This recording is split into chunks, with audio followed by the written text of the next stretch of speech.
Kembali dalam IDX Session Closing, Kementerian Keuangan telah mencairkan gaji ke-13 bagi para PNS ataupun ASN dan pensiunan pada 3 Juni lalu dan dilakukan secara bertahap. Namun di sisi lain, ekonom Kor Peter Abdullah memproyeksi hal tersebut tidak akan langsung berdampak terhadap perekonomian nasional.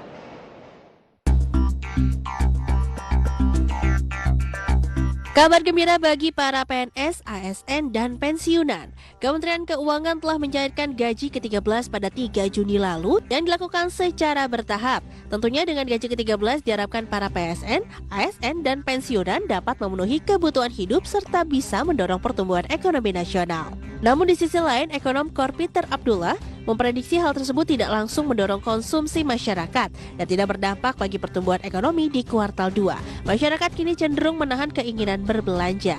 Peter memproyeksi pertumbuhan ekonomi Indonesia pada kuartal 2 2021 akan tumbuh di kisaran 3 hingga 4% yang didorong oleh stimulus-stimulus yang diberikan, mulai dari relaksasi PPNBM, PPN 0% hingga stimulus bagi pelaku usaha.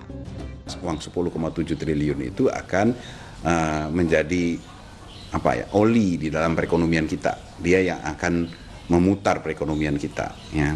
Cuman ini harus kita lihat ini mengalirnya kemana. Ya, ini kan masuknya ke masyarakat yang selama ini sudah memiliki daya beli.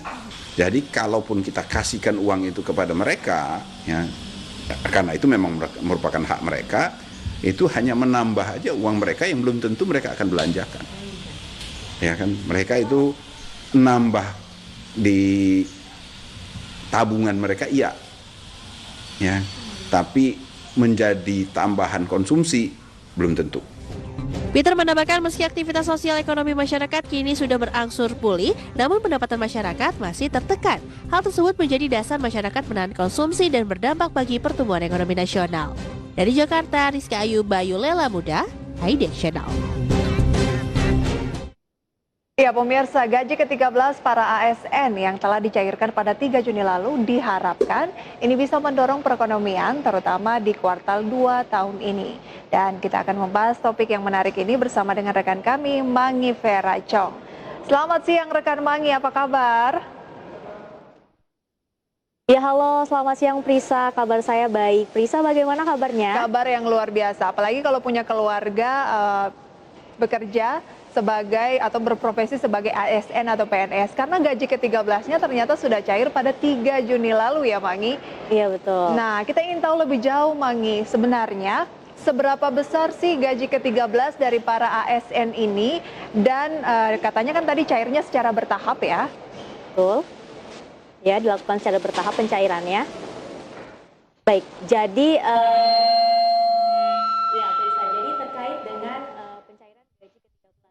memang biasanya ada beberapa hal ya yang paling ditunggu-tunggu oleh para karyawan dari sebuah perusahaan nih Prisa, antara lain ini adalah hari libur, kemudian gaji dan juga bonus yang bisa didapatkan oleh para pekerja atau karyawan dari sebuah perusahaan. Dan memang ada kabar baik nih terkait dengan gaji dari dalam negeri sendiri. Ternyata pemerintah melalui Kementerian Keuangan telah mencairkan gaji ke-13 yang telah dicairkan pada 3 Juni 2021 lalu, dan dicairkannya ini memang dilakukan secara bertahap begitu ya. Kemudian pencairan gaji ke-13 ini juga diperuntukkan bagi para PNS, ASN dan juga kepada para pensiunan. Dan total pencairan gaji ke-13 ini ternyata juga telah dianggarkan ya oleh Kementerian Keuangan dari dana APBN 2021, dan jumlahnya ini mencapai sekitar 16,3 triliun rupiah Prisa, dengan rincian sekitar 7,6 triliun ini diperuntukkan bagi aparatur negara, kemudian sekitar 8,7 triliun rupiah ini diperuntukkan bagi pensiunan. Dan tentunya di sisi lain dengan pencairan gaji ke-13 ini, pemerintah sendiri berharap bisa mendorong perekonomian nasional terutama di kuartal kedua tahun 2021. Nah, itulah Prisa beberapa hal yang bisa saya sampaikan terkait dengan pencairan gaji ke-13 yang telah dilakukan secara bertahap ya, mulai dari 3 Juni 2021 lalu untuk para PNS, ASN dan juga pensiunan. Dan ternyata pemerintah juga telah menganggarkan dana dari APBN 2021 untuk pencairan gaji ke-13 ini dengan total mencapai 16,3 triliun rupiah Prisa. Nah, Mangi, siapa saja yang berhak mendapatkan gaji ke-13 ini? Baik, terkait pihak-pihak yang berhak yang mendapatkan gaji ke-13 ini, untuk lebih jelasnya kita bisa saksikan bersama melalui layar televisi Anda, pemirsa, karena saya sudah merangkum begitu ya berapa besarannya, kemudian juga siapa saja yang berhak mendapatkan gaji ke-13. Yang pertama ini tentunya adalah pimpinan dan anggota lembaga struktural ya, mulai dari anggota sampai dengan ketua dengan besarannya ini mulai dari 7 juta rupiah sampai dengan 9.500.000 rupiah.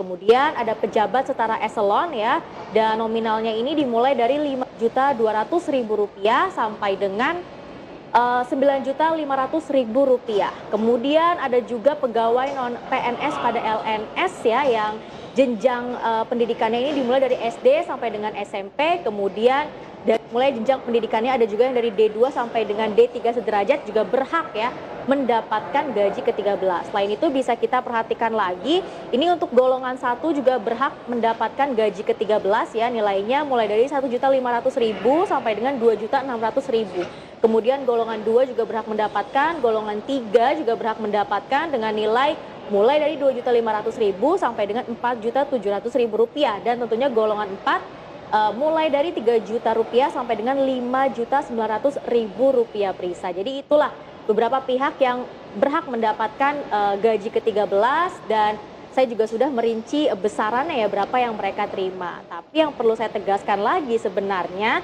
dengan pencairan gaji ke-13 ini pemerintah sangat optimis ya bahwa hal tersebut ini bisa menopang perekonomian nasional terutama di kuartal kedua tahun 2021 ini, Prisa.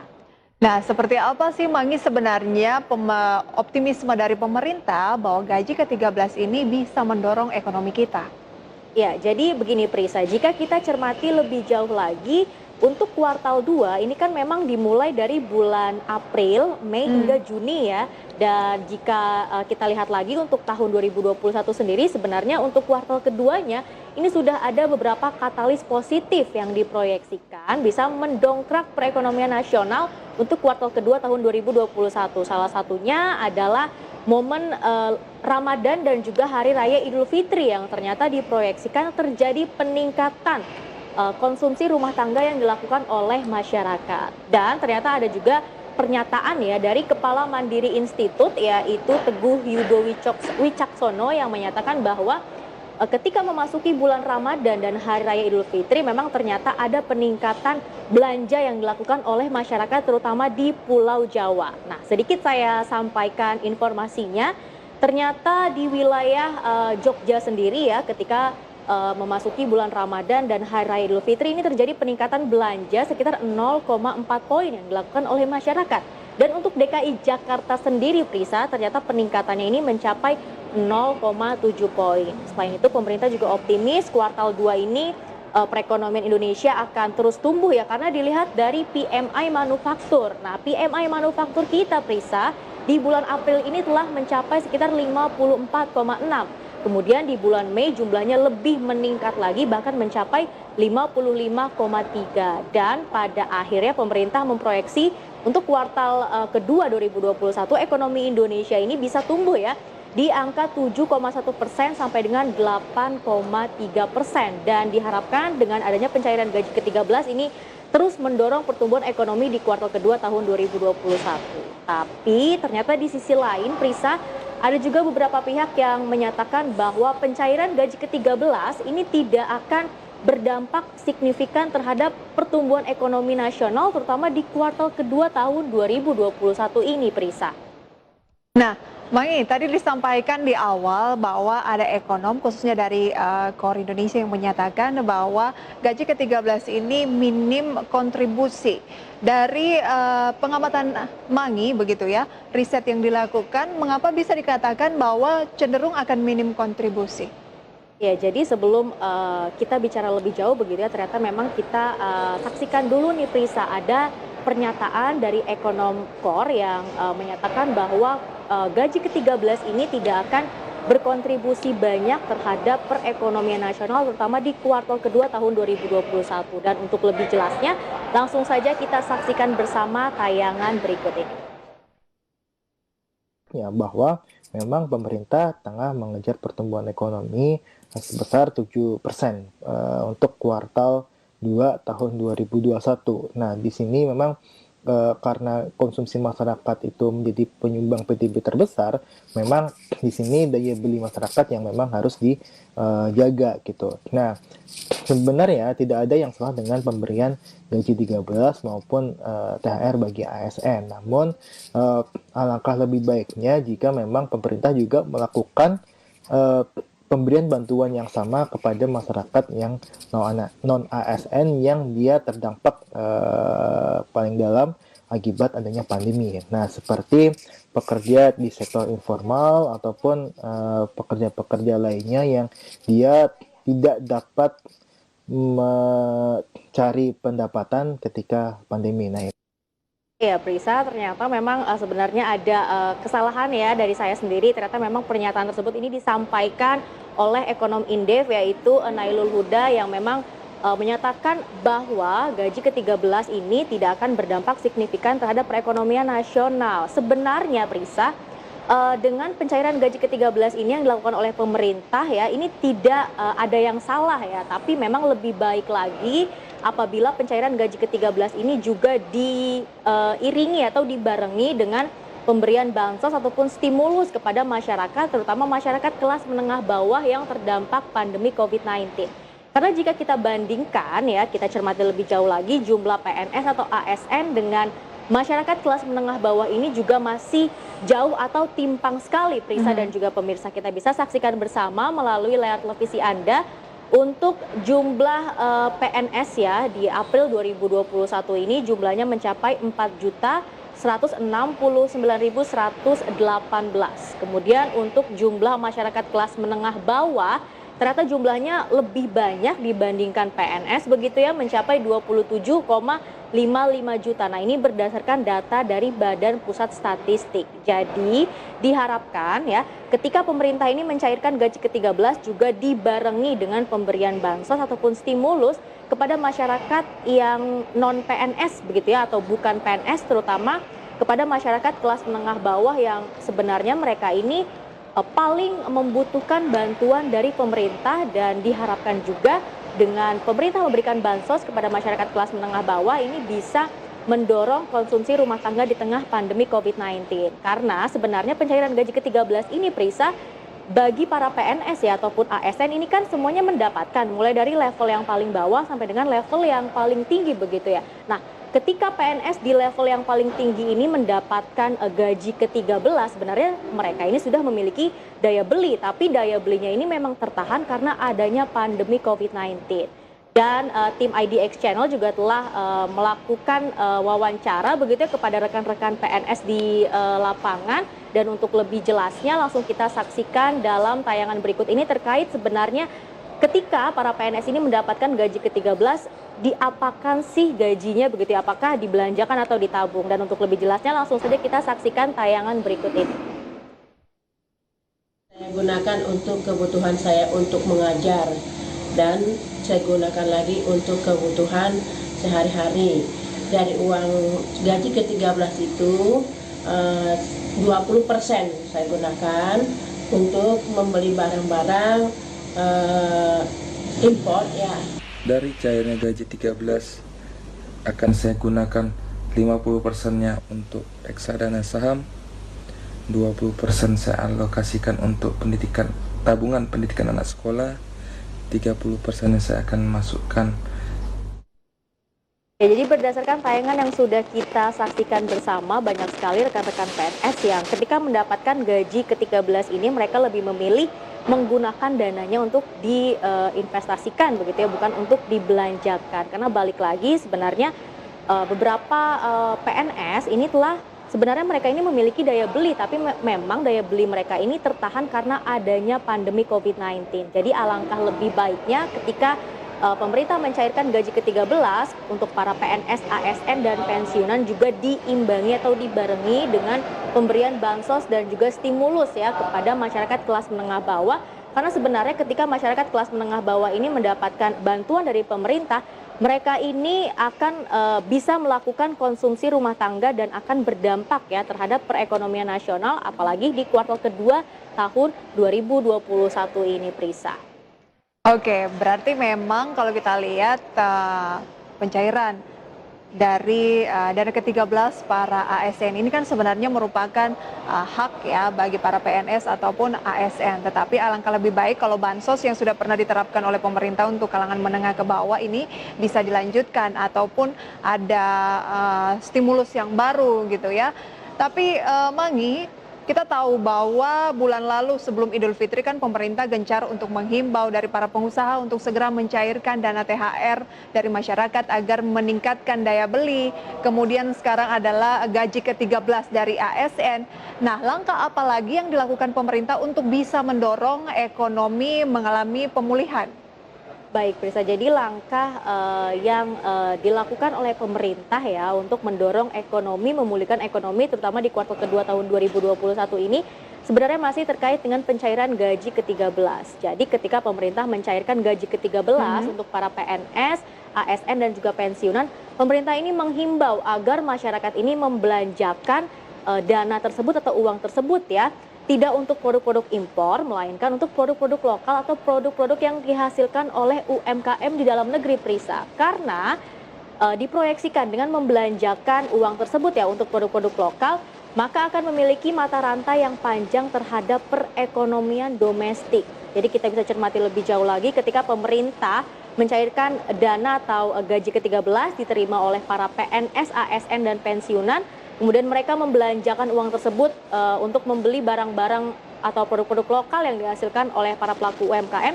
Kemudian ketika uang tersebut sudah sampai di tangan para UMKM ini, mereka juga bisa membelanjakan uangnya lagi untuk memenuhi kebutuhan hidup mereka sehari-hari. Jadi ada rantai yang panjang ya untuk perekonomian domestik. Lain halnya jika para PNS ini membelanjakan uangnya untuk produk-produk impor. Jadi tidak ada rantai yang panjang dan tidak akan berdampak signifikan terhadap perekonomian nasional, Prisa. Jadi memang pemerintah ya menghimbau agar gaji ke-13 tersebut bisa dibelanjakan tapi untuk produk-produk lokal saja, bukan untuk produk-produk impor. Dan tapi ya di sisi lain sebenarnya, Prisa, jika kita cermati lebih jauh lagi, masyarakat Indonesia saat ini sepertinya memang minatnya masih rendah sekali untuk berbelanja produk-produk lokal dan lebih memilih untuk berbelanja produk-produk impor memang dengan beberapa alasan begitu, Prisa. Dan Prisa sendiri sejauh ini bagaimana ketika belanja lebih memilih produk impor atau produk lokal sebenarnya?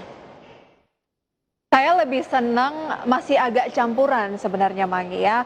Beberapa adalah produk lokal, beberapa juga masih impor karena alasan dari mungkin segi kualitas juga tidak bisa dipungkiri, terkadang yang impor lebih memenuhi kebutuhan kita dan mungkin lebih unggul. Tapi kalau menurut kamu, Mangi, saya kembalikan ke Mangi, kamu lebih pilih yang lokal atau impor sebenarnya?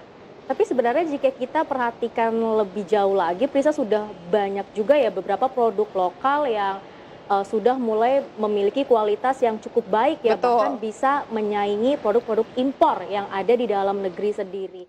Nah, tapi sebenarnya memang masih banyak juga, Prisa, masyarakat Indonesia ini yang sekiranya lebih memilih produk impor ya dibandingkan produk-produk lokal. Dan ada beberapa alasan ternyata, Prisa, kenapa masyarakat Indonesia saat ini lebih memilih produk impor dibandingkan produk-produk lokal. Apa saja itu alasannya? Kita bisa saksikan bersama melalui layar televisi Anda, pemirsa. Yang pertama, ternyata menurut masyarakat ini terkait dengan produk lokal, kualitasnya ini masih rendah ya. Dan ketika kualitasnya sudah bagus, biasanya dijual dengan harga yang cukup tinggi, bahkan melebihi harga dari produk-produk impor yang ada di Indonesia.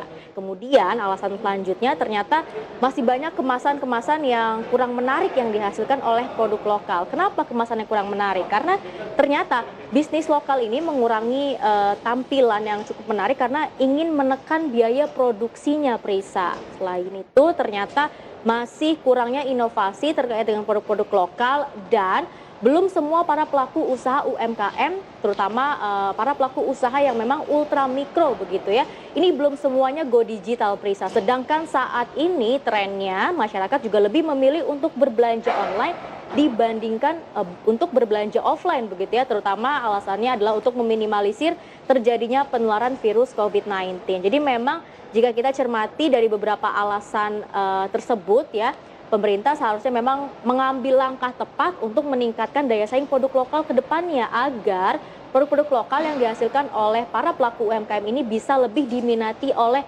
masyarakat Indonesia secara keseluruhan, Prisa.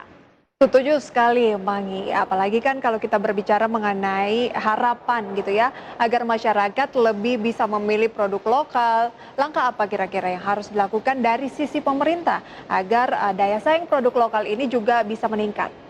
Baik, langkah yang bisa dilakukan oleh pemerintah ya untuk meningkatkan daya saing produk lokal adalah pertama mengadakan seminar dan pelatihan untuk meningkatkan kualitas dari SDM itu sendiri, Prisa. Karena ketika SDM-nya sudah memiliki kualitas yang baik, maka diproyeksikan juga akan bisa menghasilkan produk-produk yang lebih baik lagi. Nah, diharapkan pemerintah juga terus melanjutkan program-program seminar dan pelatihan kepada para UMKM begitu ya. Karena selama ini sebenarnya pemerintah juga telah mengadakan program seminar dan pelatihan berupa BIMTEK atau bimbingan teknis, kemudian juga pengembangan wirausaha baru atau WUB. Nah, diharapkan ke depannya program-program seperti ini akan terus berlanjut dan berjalan ya, kembali lagi untuk meningkatkan kualitas dari SDM dan juga para UMKM yang ada di Indonesia. Selain itu, pemerintah juga harus mengeluarkan kebijakan yang pro terhadap produk lokal dibandingkan pro terhadap produk impor, Prisa, agar lagi-lagi daya saing produk lokal ini bisa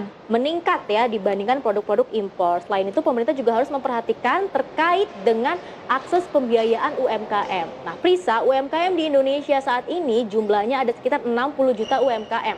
Tapi sekitar 30 jutanya ini merupakan usaha ultra mikro, yang artinya mereka ini belum terjangkau oleh perbankan alias unbankable. Jadi pemerintah ini harus memperhatikan bagaimana caranya si ultra mikro ini bisa mendapatkan pembiayaan agar mereka pun juga bisa melakukan inovasi produk dan bisa meningkatkan daya saing produk-produk yang mereka pasarkan atau mereka jual. Dan tentunya langkah terakhir yang bisa dilakukan oleh pemerintah adalah pemerintah ini harus mendorong UMKM untuk go digital ya, lagi-lagi karena saat ini trennya masyarakat juga sudah mulai memilih untuk berbelanja online dibandingkan berbelanja offline. Caranya pemerintah juga harus menyiapkan terkait dengan infrastruktur yang mulai dari internet, kemudian listrik, terutama bagi wilayah-wilayah terpencil begitu, Prisa. Nah, ketika infrastrukturnya ini sudah mulai tersedia, maka secara tidak langsung para UMKM yang memang posisi atau letaknya ini biasanya di wilayah-wilayah yang terpencil ini juga sudah mulai bisa untuk memasarkan produknya secara digital. Nah, jadi pada intinya terkait pembahasan kita di siang hari ini mengenai gaji ke-13 diproyeksikan bisa akan meningkatkan perekonomian di kuartal kedua tahun 2021 apabila dibelanjakan produk-produk lokal bukan produk impor, Prisa, seperti itu. Oke, berarti yang harus di Burser pertama kali adalah go digital karena pelatihan-pelatihan juga saat ini tidak bisa dilaksanakan secara tatap muka, Mangi ya, juga perlu akses internet dan tampaknya masih panjang, tetapi bisa kita mulai dari diri sendiri dengan mencintai produk lokal, mencintai artinya membeli dan memakai, Mangi ya. Terima kasih banyak Mangi untuk sharingnya pada siang hari ini, selamat bertugas kembali. Ya, selamat siang. Pemirsa, kami akan kembali dengan informasi terupdate lainnya, tetaplah di ID Expert Session Closing.